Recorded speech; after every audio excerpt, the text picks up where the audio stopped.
don't ask why the addiction, ask why the pain. And, when he looks at people and their addiction, he's like, well, we can really trace back where this came from. It's not you, it's not your problem. We are all micros of the macro. We are all feeling what is actually collectively happening to us as a whole. And how do we really start to find ways in our own healing for that empathetic way of being with us, with the entire community. Welcome, everyone, to 2025 Entrepreneurs in Recovery podcast. This is the first episode of 2025, and I'm so glad that we all made it to 2025. And I'm really glad that you're here with me, and I don't take that lightly. You could be anywhere else in the world. You could spend your attention in so many places, but you're here with me. And I want to thank you for that. And I want to thank you for liking and subscribing to the show on YouTube or leaving a review so more people can find this show. And if you don't want to do that, that's fine too. Just welcome. Welcome to a new year, a new you. And for those of you who feel 2024 was a challenging year, I'm especially welcoming you because we have amazing guests coming onto the show. And there's a lot of amazing guests that I haven't met yet that many of you would like to have me interview. And if that's the case, please go ahead and reach out to me. You can fill out the listener submission form. That's always linked to every episode. Or you can just find me on social media and contact me and let me know and say, hey, Jesse, I want you to interview this person. I think their story should be heard. I think they're doing really great work. They're doing many disruptions in their spaces and many positive disruptions that are for the better. If that's the case, please reach out to me. Also, this is a reminder to just breathe. Hopefully you come to this show with some type of intention to better yourself. And even if that's just to breathe and to find some peace in your life. And really, that's what this is about. It's to learn from all these different folks, all these different individuals that are on their life's journey. But really, I'm hoping that you're learning more about yourself as you listen to these guests, as you listen to me share vulnerably in these episodes, that you're getting to know yourself more. With that said, I'm excited to introduce my next guest, the first guest of 2025, Elizabeth Hoke. Elizabeth is the clinical director of Rainfall Medicine, which is a treatment center, you could call it, in Oregon that specializes in ketamine-assisted therapy for treating addiction and, of course, anxiety, depression.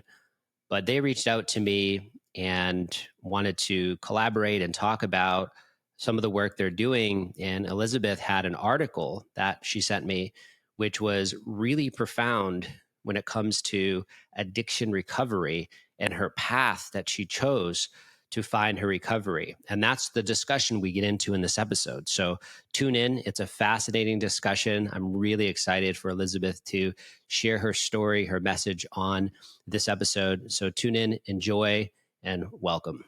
All right. Hi, Elizabeth. Welcome to the show. Hi, thank you. So glad to have you here. And I know this is your first podcast, which is really exciting because there's been a few people who've come on my show who are sleepers that I'm like, wow, you guys haven't been on a podcast before. I feel very honored to get your story out into the world and the great work that you're doing. So I'm grateful this can be your first interview. Yeah, thank you. I feel really honored to be here on your podcast and for the opportunity to share my story. So thank you. Yeah, you're welcome. So just so the audience know how we met is you had reached out to me and was talking about potential collaboration. And I think that's because of the Entrepreneurs in Recovery message and sort of the track that I've been on with combination of entrepreneurship, addiction recovery, trauma recovery, but also psychedelic assisted therapy. So I'm really excited because, since then we've talked a few times. You wrote an amazing article, which we'll post in the show notes for people to read. I think it's a really important article to read, especially if you are long-term in a recovery process from addiction, like of drugs, alcohol, behavioral addictions. Please read that article. We'll link it. So after reading that article, I was really convinced that you should come on my show.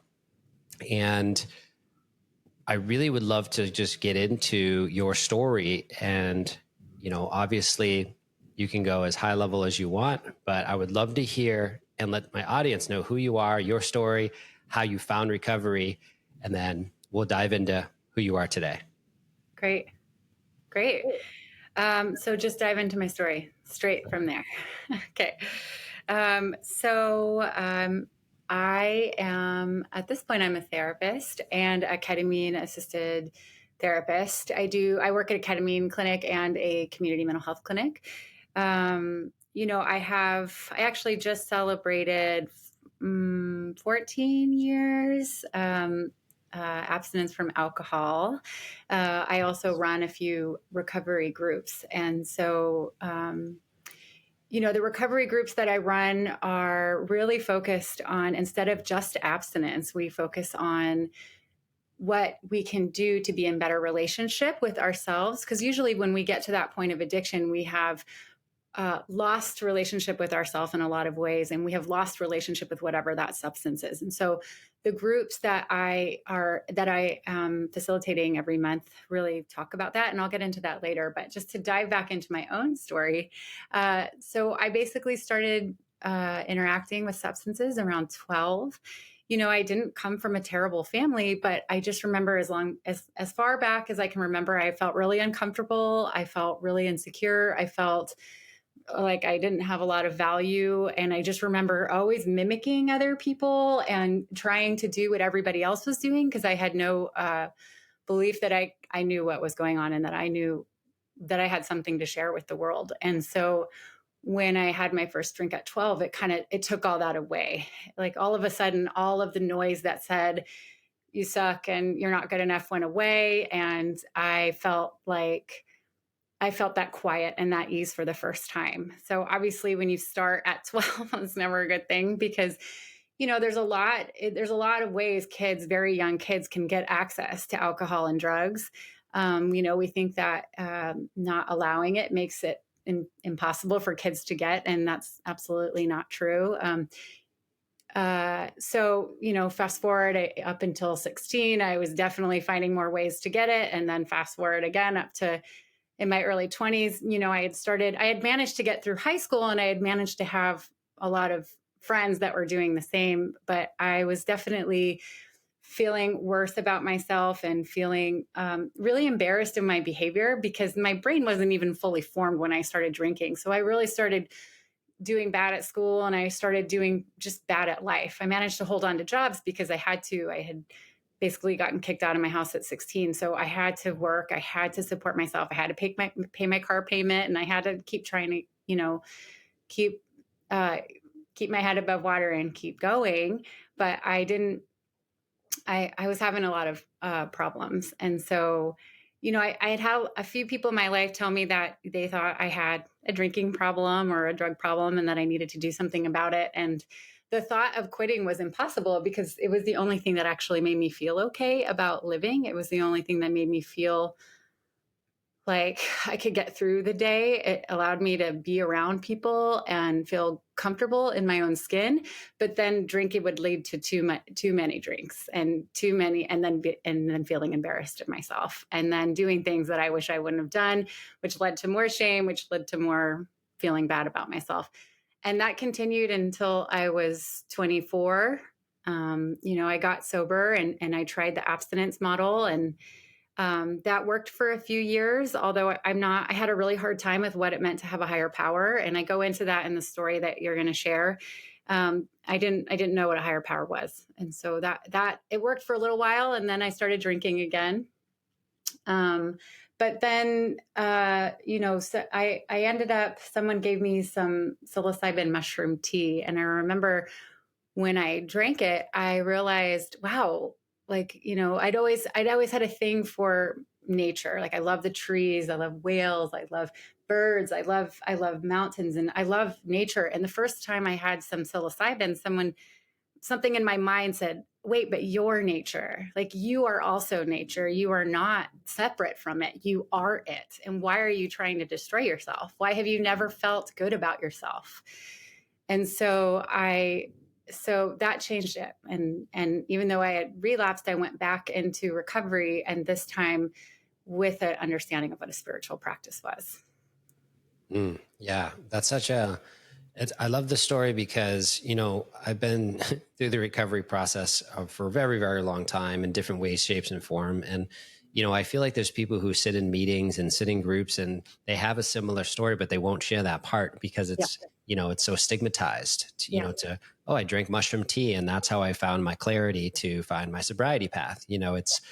I think it's, your story and sharing that is really profound because I think there are, especially in this day and age, post COVID, I mean, the things have changed and meetings have changed and things have evolved. And I think that there are people finding ways, and there always has been ways of finding different pathways to recovery. So thanks for sharing that. And I'm curious, you drank the tea, you had this deep connection to nature, Yeah. and then what happened after that?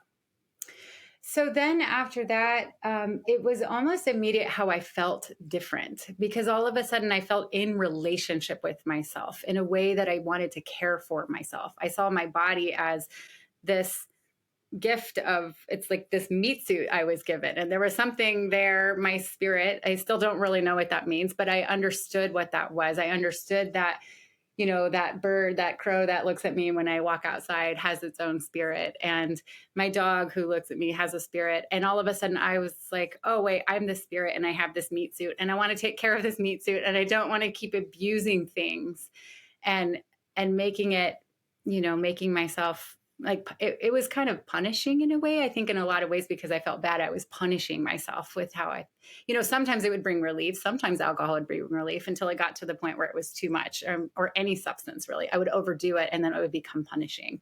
And so something about that time made me realize I don't want to punish myself anymore. And, it wasn't immediate. It did take some time. And even when I went back to get sober the second time, I realized that that was really helpful for my understanding of what a higher power was. It was interesting because when I first got sober, I couldn't go to meetings in churches because I have some religious trauma that I explain about in the paper. But when I went back after psilocybin, I would look around at the stained glass window and be like, wow, that's actually really beautiful. And I would look up the pews and I would see the just all the people, and everyone seems so connected, and they seem to find such relief from talking to each other. And I actually felt the medicine of the groups where I couldn't do any of that before. Yeah, that makes a lot of sense. I think that, what I'm hearing is sort of what they would call a spiritual experience, I guess they would call in recovery. And it's so interesting to hear, the sort of how religiosity impacted you so deeply that it was hard to be in those spaces. But then now you're connecting almost at another level, almost like a deeper level of your own spirituality. And I'm wondering, like, for those who are thinking of, they're sitting in the halls of a program or they're outside the halls, but they're really feel stigmatized about the choice to utilize some type of psychedelic, what would you say to them? Because it sounds like for you, you met like creator or God or spirit through these medicines, which helped you to get sober, which is no different than Bill Wilson. That's what happened to Bill Wilson. He had the belladonna treatment. He had that white light experience. And then of course, later on in life, he would then go on and use LSD for various purposes. But what was it? What advice would you give to someone who's sort of on that path of, that's how they connect to their, let's say, spirit? One of the ways is through psychedelics. Yeah. Yeah. Well, I guess first thing is to say that, psychedelics are a catalyst to a deeper process. They're not a magic bullet, and as someone that is a ketamine therapist, people come in and they're like, okay, give me that thing and make it better, and I think especially when it comes to recovery, I think a lot of us who are addicts, there's so many layers is why we are addicts. There's no one thing. And so when we're interacting with psychedelics, it's not just going to be this like, oh, I did ayahuasca, I did mushrooms, I did ketamine, and now I feel I am connected to God. For me, it brought me home to myself, and it brought me home to gratitude, and it brought me home to wanting to connection and feeling like I deserved connection. And it brought me to a place of being able to start to do deeper work that was leading to my addiction. I wouldn't say that the psychedelics alone brought me to where I am today, but it was part of the process. It definitely brought me to remember that time in church when I was a little kid, and I felt really like I didn't belong there because I was raised Jewish and I was at church with my dad, and I felt really, really bad for being there. And there was, so when I think about I started to think about, okay, why am I rejecting this idea of religion? And I think that when it comes to organized religion, I don't really believe in a lot of what is said. And at the same time, I think that there's truth in all of it, right? I think every religion has some form of truth in it. And I couldn't see that form of truth before I got in touch with my spirit, which is what happened for me in the work with the psilocybin. I don't know if that will happen for everybody. So I definitely want to say I don't think it's going to happen for everybody. But I think if you're the kind of person who is a seeker and who can make sense of things through not just your mind but your body, there's something about interacting with that kind of medicine, because psilocybin is a being, right? I think we forget. We think that, oh, psilocybin is just this thing you take like a pill, but it's not. It's a being. And what does it mean to be in relationship and connection with that being? And how does that being interact in your body? And how does it make you interact in the world? Yeah. Well, I guess what you're getting into, the spirit, right? The spirit of psilocybin, which sounds very esoteric, right? But Yeah. the way we're starting to understand nature now as it's being studied more is the way that humans and nature and even animals interact with plants and how they communicate to us. And this is stuff that's becoming much more well known. And there's many people studying this, like Zach Bush and different people, to understand that. So yeah, it's sort of more of like a sacred sacrament, I've heard it called. And when I say this, there's going to be people who have said, "Oh my God, when I was 19, I abused mushrooms. I ate bags and bags and bags." And that's not what we're talking about. I think what we're talking about is the intentional use of, let's say, a sacrament, psychedelic, something that has an intentional purpose for some type of healing. And for me, that's what it was. I was 15 years in my abstinence sobriety path, and I chose to microdose psilocybin very intentionally. Had a psychedelic integration coach. I had a lot of things that I just set up because I had to break my ego. My ego was so big when it came to abstinence sobriety that even on the first microdose, I had like a nervous breakdown because my ego was so big. The stories were tied so tight in a knot in my nervous system that it took a lot of work for me to loosen up and to be able to honor my nervous system. So with that said, what would you say, I would say in some ways an expert in ketamine assisted therapy. You do this for a living. You've been doing this for years. What would you say ketamine assisted therapy does for the nervous system? Mm-hmm. Yeah, I love working with ketamine because it's a disassociative and an anesthetic. It allows the body armoring to melt. I think we don't realize how much this idea of body armoring is like we tend to feel tense in our shoulders, or we feel tight in our jaw, or we're constantly frowning, or there's things that we're doing all the time that we're not even realizing. Sometimes I know when I'm in a place of high stress, I'm holding my fist together. I don't even realize it. I'm like, oh, whoa, relax, body. So if you're holding your body in that way and you do a psilocybin session or you do another kind of session, you're not necessarily letting that go. So with ketamine, you're forced to let it go. So the way that I work with ketamine is I work with a doctor and he gives them an injection and they lay on the couch and they have an experience. And I'm sitting with them to hold the space, make sure their body's safe. So as soon as the ketamine hits their body, it's like they melt into butter. And that armoring that they've held onto since whenever, sometimes for people since they were so young, they can't remember. All of a sudden, it's like you're getting past those layers. You're getting underneath those layers and getting to that vulnerable child that can all of a sudden feel connected. And sometimes it can be scary, right? Sometimes to find yourself, usually the ketamine experience itself isn't that scary. I mean, there are people that have scary experiences. They're not usually scary, but there can be something scary of when you come back and the ketamine's worn off and you're like, whoa, I felt really connected and vulnerable. Oh, I need to go back to my armoring where I felt safe. That can happen too, because people are so used to having that armoring and they're so used to being in their body and their nervous system in that way that it can almost feel scary to finally let it all go and feel more connected. Yeah, and to me, this is so normal for all people. This is why Yeah. it's such a weird. It's for me at this stage. It's just so weird to separate people who are addicts, and it's just so bizarre to me because to me, it's the human struggle. It's the human condition. I mean, that whole like tensing up, and I mean that's just like a human thing. That's not even people who are just with addiction. Yeah. And I really love how, Dr. Gabor Mate normalizes the addiction, the myth of normal in this book Yeah. and the work he's done, because I know so many people who have never stepped in the halls of AA, would ever consider themselves having addiction recovery, have all these things. They Yeah. have these defense mechanisms Yeah.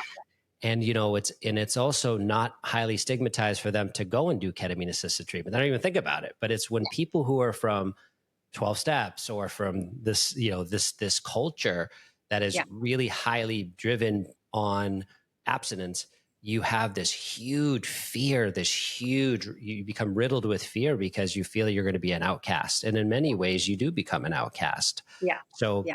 I know you run groups and you have support for people who are in recovery that choose to do psychedelic assisted therapy. So what happens in these groups? How do people get supported? And I'd really like to hear more about those groups. Yeah. Yeah. So, in our recovery groups, we focus more on this concept of right relationship.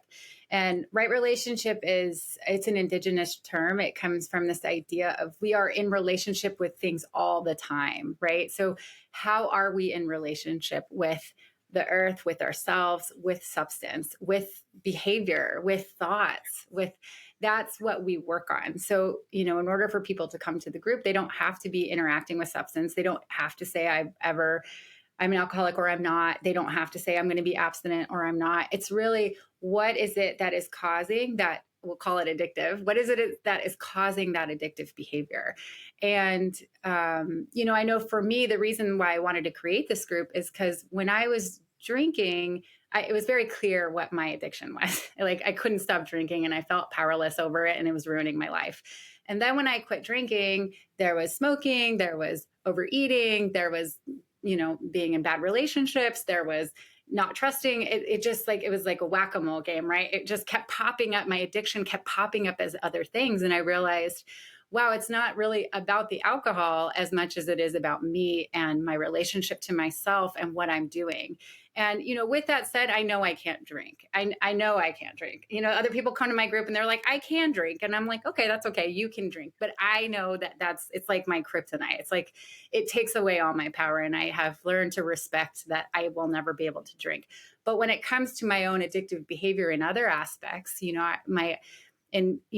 I was a lot more addicted to caffeine, and now I try to microdose caffeine where I put hot water in my coffee, or I was, I had a way of jumping from relationship to relationship because I love chasing the dopamine high. And I was very in addiction around how I was dating. And so I had to get into relationship with myself around, what am I doing here? What am I doing that's impacting other people? What am I doing that's impacting myself? And how am I still acting addictively, even though I'm quote unquote sober? So that was something. So that got me really excited to say, how can I hold a space for everyone? Because like you were saying, the cool thing about being an addict is we have these groups. We get to talk to each other. We get to show up and say all of our secrets and embarrass ourselves in a lot of ways, but we don't care because we all laugh together. We're like, oh, you did that? Oh, well, listen to what I did. And there's something that is so relieving to stop being ashamed of these things that you're trying to hide from the world. And when you just say it and people are like, wow, I did that too, all of a sudden you're freed from the shackles of your own shame. And so I wanted to create a group where people can come, and we have all different kinds of people at our group. So we talk about alcohol, we talk about drugs, we talk about sex, we talk about gambling, we talk about eating, we talk about smoking, we talk about all these, we talk about over criticizing self, and we talk about all the stuff and what it means to be in recovery, because I think we have tied the word addiction to recovery, and they can be separate. You can be sober and not actually in recovery. And I also saw that a lot in the rooms. I saw when I was going to more stricter AA groups, I saw a lot of people that were sober. They were not using substances, but they were actually not really connected to a recovery path, and they were miserable. And they were going on, different kinds of SSRIs, or they were doing different things, and they were trying to relieve that pain, but they weren't really coming back home to themselves to figure out, what is it that I am needing to work through in order to get in better relationship with myself? Yeah, this makes me think about like, what is the cure for addiction? What is the cure? Because according to the big book, Mm-hmm. it's right. It's a spiritual malady, right? So it's Mm-hmm. a spiritual malady, which is solved by a spiritual solution, right? And that's Yeah. what millions and millions of people subscribe to in the halls. And Yeah. obviously not everyone believes that in the halls, but that's what the book says. Yeah. So like when I think about the human condition, and I think about the people that have reached out to me since I've become public about my story, I mean, it's every person. I mean, I don't know a person anymore that doesn't have sugar addiction, food Yeah. addiction, some type of anger addiction, which deeply roots from their childhood and the conditioning they had from school. Yeah. I feel like this unlearning process and this process of like going really deep is everybody. And Yeah. I just, it just becomes this. And I used to love when it was just my exclusive group of people who are addicted, but that's Yeah. ridiculous. As soon as you leave that, I was told what you can't understand something until you leave it. And as soon as I did, I started to see things in a whole new way Yeah. and started to realize like, if it's a spiritual solution, Yeah. addiction, Yeah. like then I'm curious, like what's your take on people who are utilizing psychedelics and I'm just kind of fascinated, like who comes to your clinic that Mm-hmm. would like, is it people who are, are they addicted to fentanyl? Is it sex? Is Yeah. it binge eating? Like Yeah. what are you seeing? And then how is a medicine like ketamine, because that's the only legal one right now that we have, so Mm-hmm. we don't know the other ones except for the research studies that's happening underground or at Yeah. colleges that have the funding.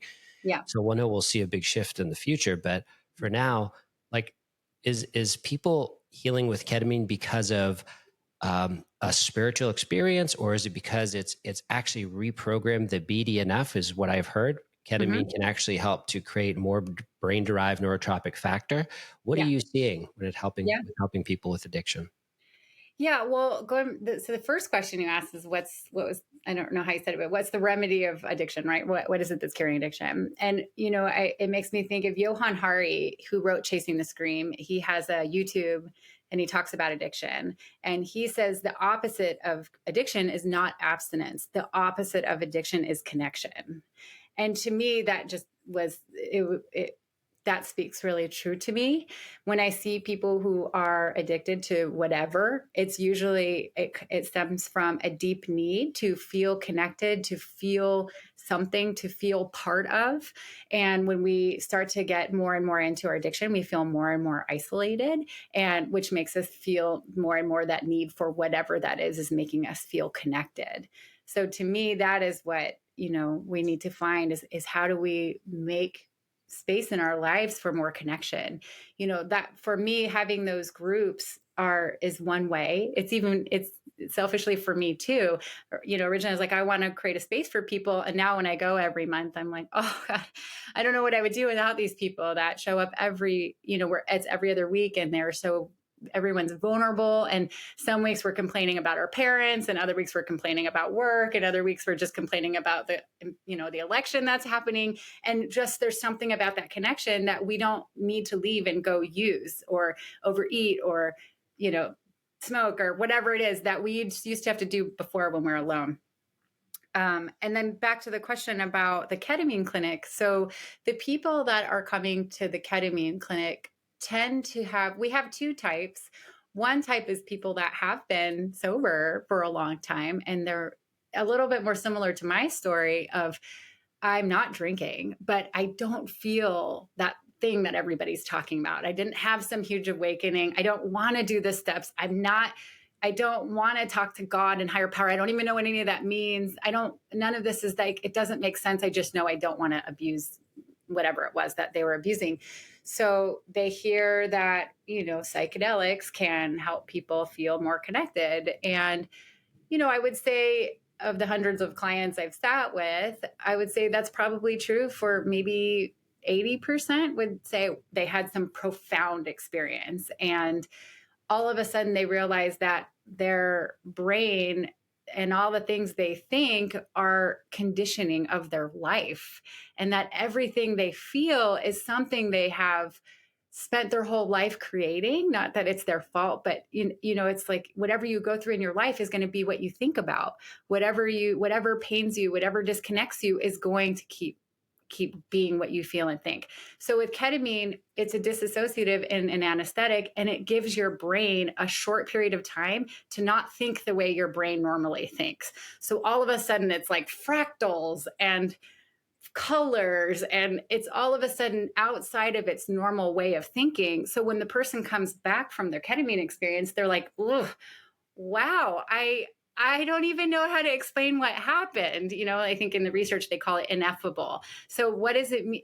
It was ineffable. I don't even know what happened, but all I know is that my brain is thinking differently right now because it just got out of this rigid thinking I've been doing for as long as I can remember. And now when you tell me, "Hey, why don't you try to meditate?" I think, maybe I can meditate. It gives people space from their normal thinking to actually start doing things that they want to do. Hmm. Yeah, that's what I found. So, I've utilized ketamine-assisted therapy Yeah. in many different ways, and Mhm. I would say that for me, that's been one of the biggest things is my connection with self.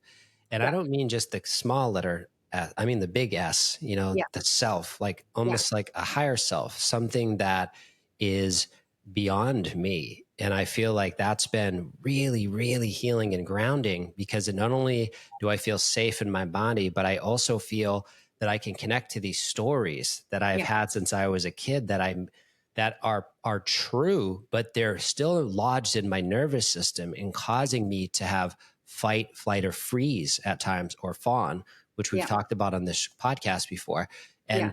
And so utilizing something like a ketamine assisted therapy, um, it helps to, for me, loosen up this rigidity that I'm protecting. I'm not even doing this. My nervous system is protecting from this way of healing because it wants to keep it safe. And if Yeah. I let Yeah. that go, it's the unknown. But Yeah. with utilizing something like ketamine, it loosens that up. And all of a sudden I see a new thread.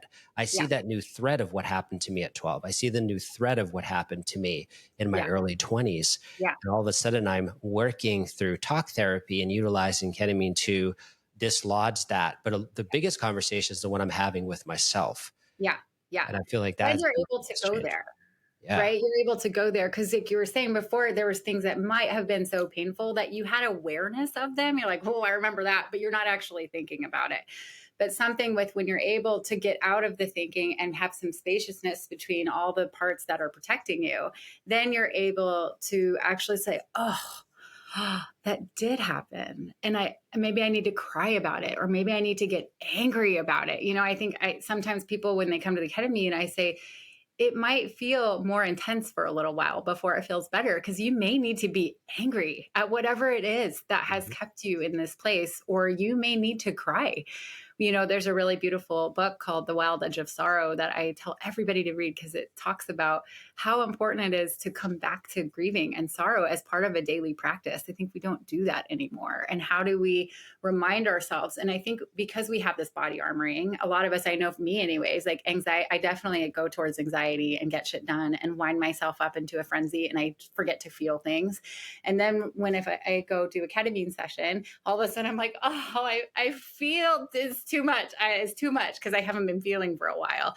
And so that is something that happens. We start to feel, but in that feeling, we are reconnected to ourselves, and we are reconnected to the things around us, our relationships, our just, making eye contact with your animals more, or we're finding ways to be reconnected. Yeah, it's almost like a refresh or a reset Yeah. is what I see it as. And Yeah.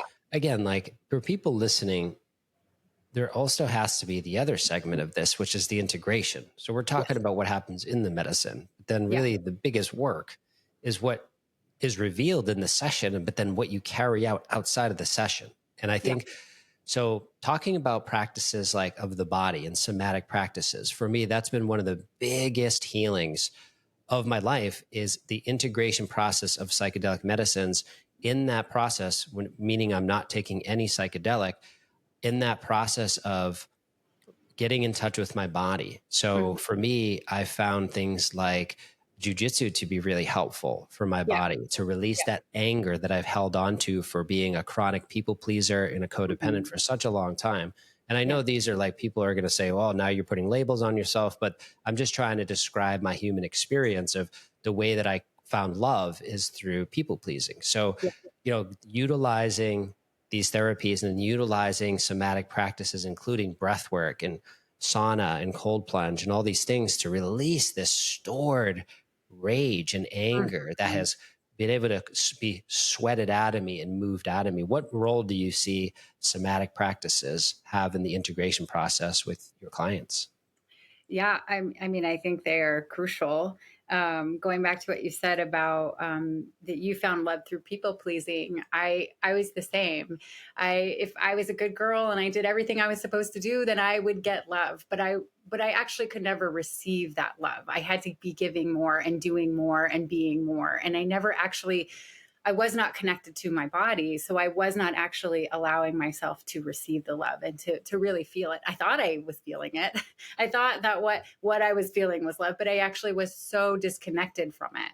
So, there's another great book by Julie Holland, who's a psychiatrist, and she talks, called Good Chemistry from Soul to Psychedelics. And she's a psychiatrist who is working with people prescribing a lot of psych medications and realizing this isn't making people feel better. Like, it's actually just making them feel okay not being connected.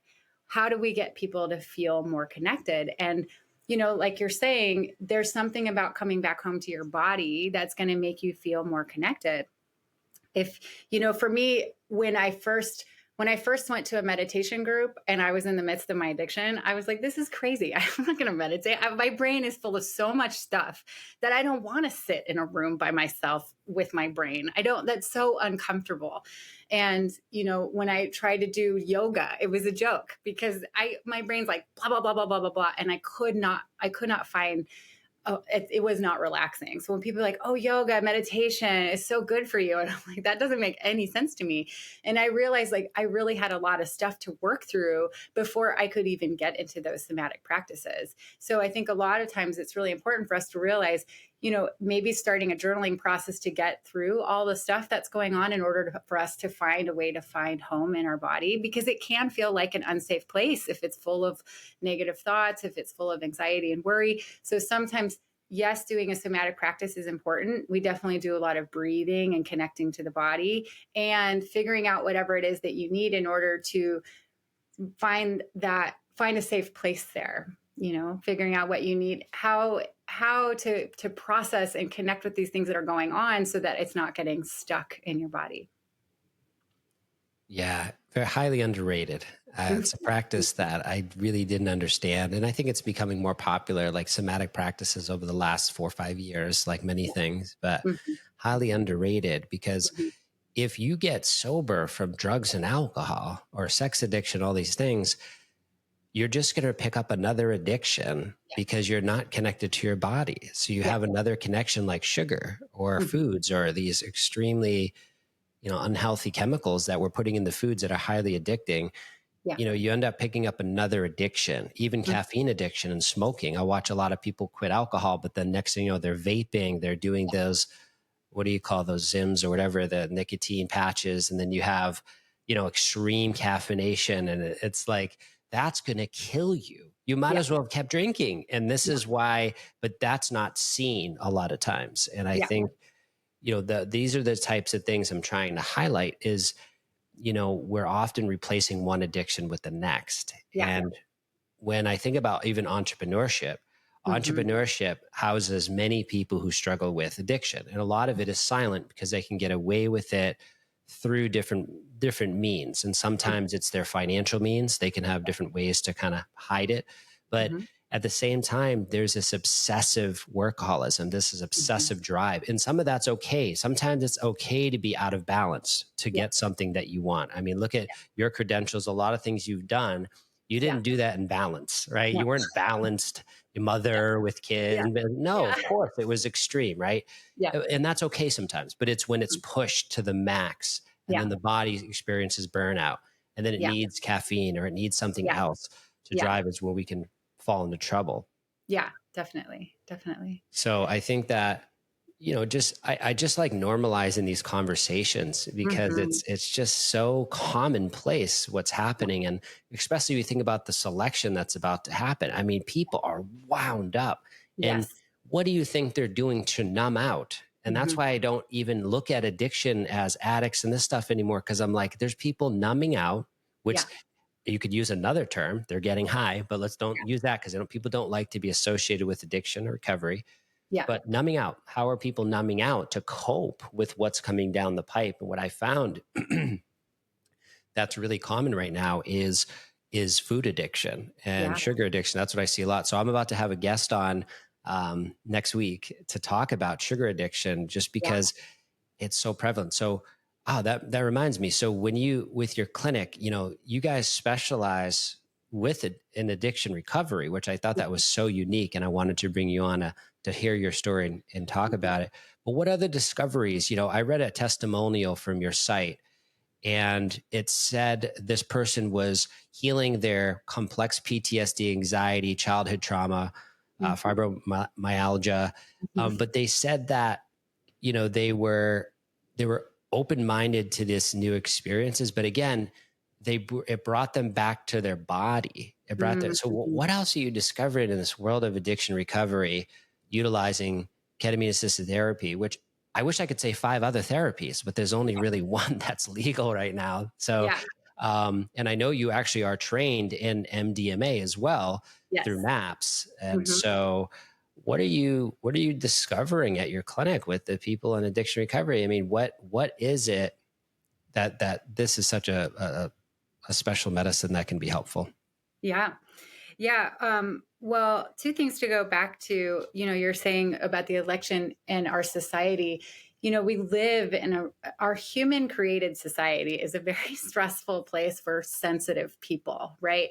We are, told it's normal to work all day, all the time. We're told it's normal to, be separated from our loved ones and community. We're told to be living in small places without community. Like the way that what has become normal is so hard on our nervous systems, right? We're just constantly in this either depressed low state or high anxious state. It's really hard to find people in this safety and feeling good and trusting. Like it's really hard for people to find that. So, the fact that you said you were talking to people and they're having all these different addictions, it is so normal right now. There's so many ways we're coping with the human condition and what it means to be a human right now.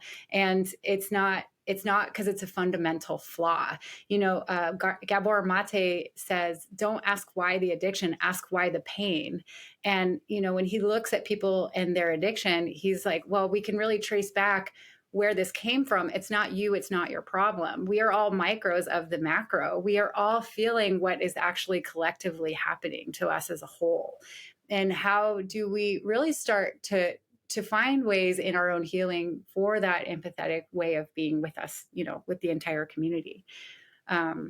So that was like two of the things that you had said. And one more thing you said, ketamine is the only thing that's legal. We in Oregon, we can do psilocybin therapy. So it's actually not therapy. It's actually psilocybin facilitation. So we have these facilitators here in Oregon, which are able to sit with you and do psilocybin. So the person sits and does psilocybin and they can't do it with you. But, and then the facilitator sits and watches. I can say that's something I'm really interested in. I'm part of a school right now and we're getting towards the end of our program and we're going to be doing I'm going to be able to be a psilocybin facilitator in the next few months, but in the state, they wanted to make it very separate because as a therapist, you are under a therapy board, and as a facilitator, you're under you're under a facilitator board. So they said you can't do therapy with the psilocybin. So really, what it is, it's a program that's a supervised adult use. People get to do psilocybin, and someone just gets to sit there and watch them. But I do think, especially when it comes to addiction, it can be really helpful to start to have communities of people that are interacting with psilocybin and then coming back to the groups. So that's another reason why I have those 2 donation-based groups every month, so that people that are going out and doing psilocybin with facilitators have a place to land and come back and talk about their experience and talk about what it is that's happening and what's coming up for them. Yeah, I mean, we've talked about on the show before, Psychedelics and Recovery, those groups are popping up, and then you have your groups. So now you get me I got another question. Since psilocybin is looked at differently in Oregon, what are you finding with psilocybin? For me, like, psilocybin is really, I heard it described as like the crazy uncle. As a medicine, because it can be really unpredictable. And for me, I find it to be really unpredictable at the higher doses. So what are you finding when it comes to guided psilocybin facilitation with people with addiction recovery and trauma? And what are you finding with psilocybin, and how is it different than what you're seeing with ketamine? Yeah. Yeah. Well, so ketamine, it is a shorter experience, right? It's like the peak is really 30, 40 minutes, the peak. Sometimes people can go and get an infusion or get an IM and it could last longer, but it's really, the peak is short. For psilocybin, it's hours. And like you said, it's the crazy uncle. It's not just this disassociative, you're floating in stars, it's abstract. It can be really challenging. It can be old childhood stuff, fears. It can, it seems to be more visual. That's not for everybody. Everyone has a different experience. But what I've heard with ketamine is, because my body armoring felt melted because it's an anesthetic, I had a good trip for the most part. I don't really know what was going on, but I was floating in space and it was really light and fluffy. And when I got out of the ketamine, I could kind of look at my addiction in a different way. But with psilocybin, I have heard people that, specifically addiction, can have sometimes harder experiences. That was not my experience, but they have a lot of things that they feel ashamed about, or they have a lot of things that they have a lot of skeletons in their closet. And then all of a sudden they do a huge psilocybin journey, and all those things they've been hiding from are there, and they're there in different forms. They're there, it's causing different visuals. It's causing uncomfortable feelings. It's causing things to feel really bad. But what I can say is, in the integration process, I've done integration with people that have had those bad experiences. They said they wouldn't go back and not do it. It made them face the things that they were already carrying. I think sometimes people think, oh, psilocybin's so scary. I'm going to have a bad trip. It's going to create some bad thing. And it's like, the psilocybin doesn't create the bad experience. It's what's going on in your mind that's already there. It's just putting a light on it. So let's figure out what that is, and can we unpack it? Can we just put the light on it and get into a relationship with it so that we can relieve it and not start, not keep carrying it around? Yeah, I know. I heard that said a lot. Like, people do ayahuasca journeys or they do psilocybin. They're like, oh my God, there was entities coming at me and the medicine did that. It's like, no, your psyche, your spirit, what's in you is doing that, right? It's illuminating these things inside of you. And I mean, you could probably argue that there's some shady shamans out there that might be doing some shady stuff with the magic and when they're in the psilocybin or the ayahuasca journeys. But let's just say, for the most part, it's just illuminating what's inside of you. And that's what happened to me in my higher dose journeys. Is, for sure, it was very intense. It showed me suicidal ideation. It showed me all these really intense things that I didn't want to have to look at, but it showed me.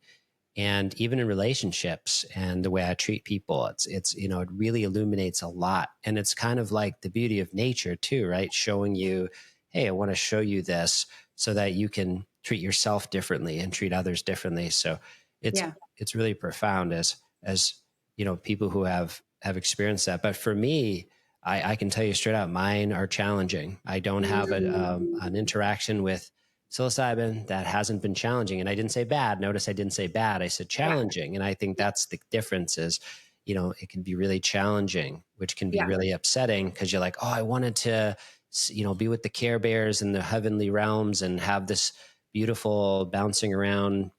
But, a lot of times it's like a truth serum. Yeah. Yeah. Yeah. And, going back to what you said about shamans and ayahuasca, what I have heard about ayahuasca is that there is working with different spirits. I don't know. I'm not trained to work with spirits. I didn't grow up with that being part of my culture, but I think there are beliefs that there are entities that maybe cause someone to be depressed, right? They have a dark entity on them that is making them depressed. And they go to an ayahuasca ceremony and they're like, we're trying to get that off you. And I always think of that in the terms of like parts work, or it's like it's externalizing whatever it is that person is really, whatever it is that's bringing that person down.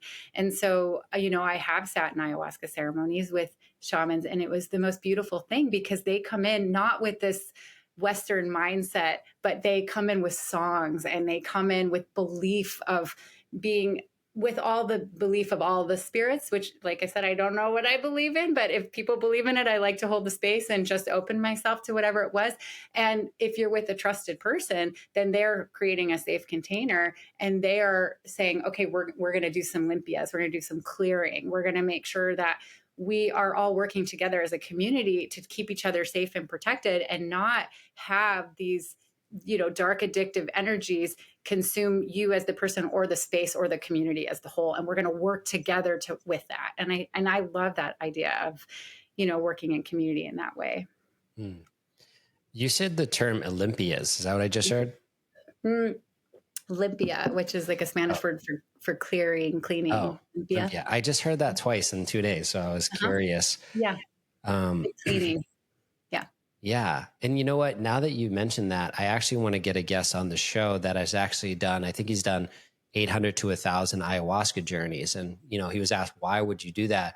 And he's not doing that for himself anymore. He's doing that for humankind and mankind and going in and it sounds really esoteric, but that's what he's doing. And that reminds me, how important do you think it is for someone to be trained in these medicines to work with clients? Because you think about these trained shamans who are potentially working with these entities and clearing entities.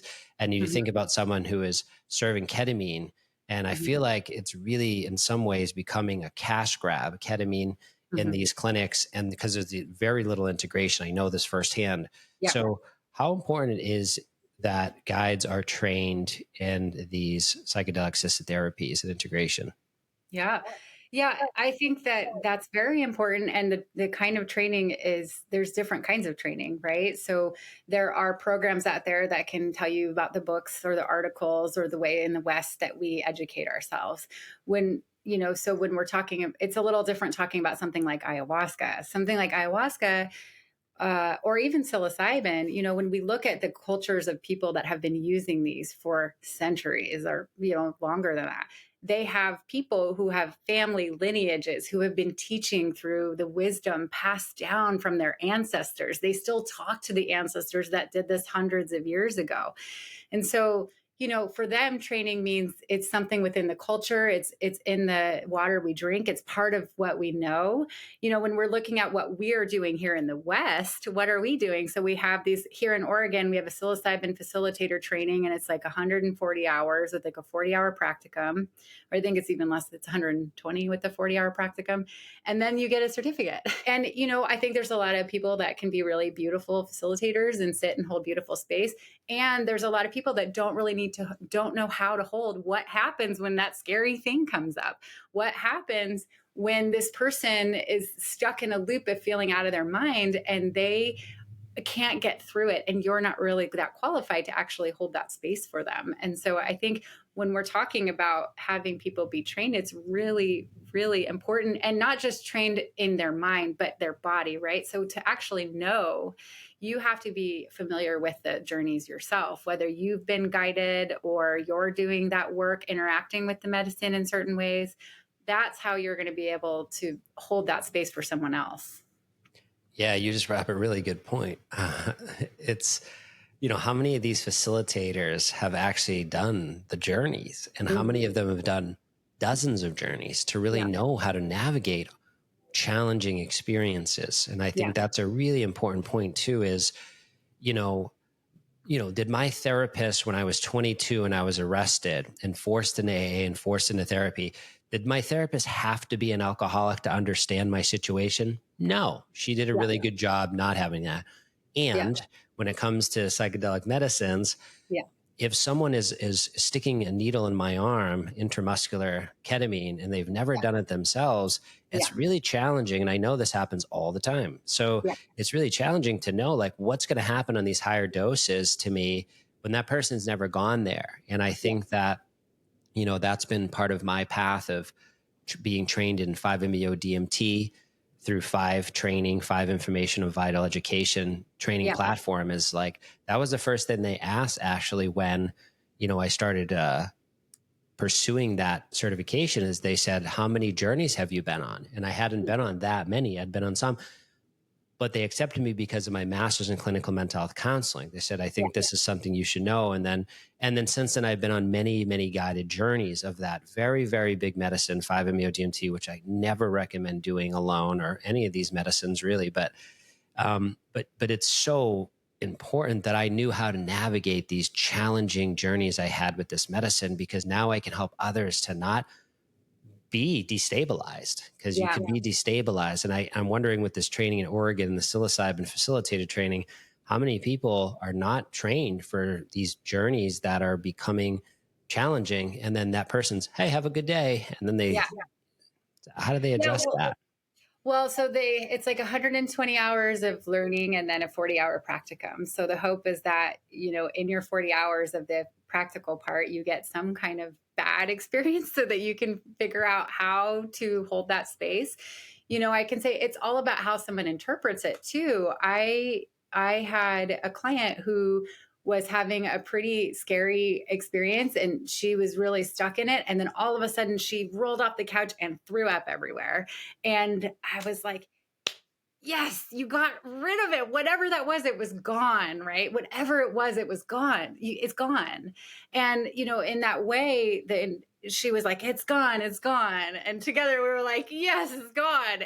And there was some big clearing, whereas if she would have done that and I would have said, oh my gosh, you threw up, and started panicking and trying to clean up and like, I'm sorry you threw up. I'm sorry. So it really depends on how the person is holding the space. And I think that, I definitely think that we want to be making sure that we are going through that together, so that we will going through that space together, so that we know what it feels like to be in that altered space. So when you're not altered and they are, you can bring yourself back to, wow, this person's really wide open right now. This person's feeling a lot right now. And how can I, be more sensitive and make sure I know that everything I'm about to say is going to be more impactful.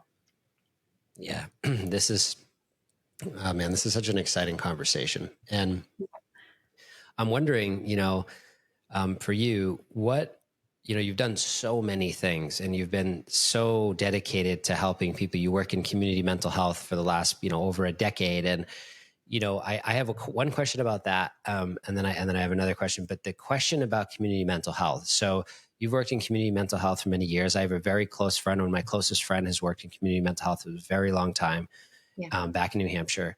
And I'm curious, what are you seeing with the access to these medicines with community mental health? And do you see the community mental health embracing some type of subsidies or something so that people can access ketamine-assisted therapy and these types of medicines? Yeah. Yeah. So it's definitely still a challenge, right? Ketamine is very expensive. We at our clinic do have scholarships available for people. I think most clinics have a little bit of, where they'll set aside 1 or 2 sessions a month that can be sliding scale. The interesting thing is most people that, need the experience or want the experience, they don't even think about applying for scholarships. So that doesn't always work that much. What I see at the clinic, because the Liberation Institute's the community mental health clinic, is we end up having people come, and we're a totally sliding scale non-medical model clinic. we end up having people come in that have found their way to work with it themselves, right? They saw something on TikTok that said psychedelics are going to save their life, and they did some big experience by themselves, and now they feel like they're shattered. And I think that that's really important to understand, is doing these medicines can make you feel disintegrated. And that's the point of the integration process. And so we get people that come in and they're like, I don't know what to do with myself anymore. And so we spend a lot of time in that integration process. And so for community mental health, I think what the focus is that people have the education. So I do teach at Lewis and Clark College. We teach psychedelic education, and we talk about integration, we talk about preparation to the master's students in the counseling program.